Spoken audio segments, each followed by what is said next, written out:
सोलापूर महानगरपालिकेच्या कचरा उचलणाऱ्या ठेकेदाराकडील 2 झोनमधील घंटागाडीवरील कर्मचाऱ्यांनी आज अचानक आंदोलन केले।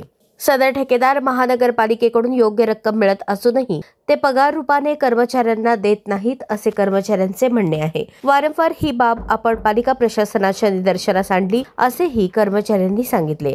आज त्यांनी पालिकेचं याविषयी लक्ष वेधण्यासाठी सकाळच्या सत्रात जुळे सोलापुरात आंदोलन केलं। जुळे सोलापूर पाण्याच्या टाकीवर हे कर्मचारी ठेकेदाराच्या विरोधात घोषणा देत उभे होते।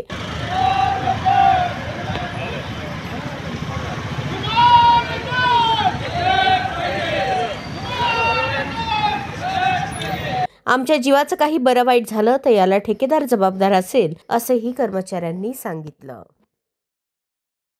विशाल हनुमंत नागटिळ का माझं नाव। पगारीबाबत मालकांना बोलून घेतल्यावर तर त्यांनी कामावरनं काढतो म्हणून धमकी द्यायला लागल्यात आणि त्यांना आम्ही पगार विचारला तर त्यांनी 1 महिन्याचा पगार असा आहे 21,000 आहे। त्याच्यामधलं सगळं कपात हे कपात करून एकतर अपहरण देत नाहीत, कपडे देत नाहीत, रूट जास्त आहे ते डबल रूट देतात आणि तेच रूट तुम्ही त्या वेळेमध्ये पूर्ण करा म्हणून आम्हाला दंडशाहीचं काय म्हणते ते हुकुमशाही करायला लागल्यात। तेवढं रूट झालाच पाहिजे तर तुमचे पगार व्यवस्थित होईल असं त्यांचं म्हणणं आहे। आणि 100% रूट कोणाचंच होत नाही कारण प्रत्येकाला हे डबल घरं दिलेत।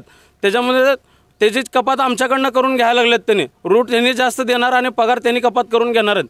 कपडे तर देत नाहीत, वेळेवर गाड्या रिकाम होत नाहीत, इथं 3-3 तास प्रत्येक वेळेस थांबतात आणि त्याची जे जर दंड लागला आहे महापालिकेकडनं ते आमच्याकडनं घ्यायला लागलेत।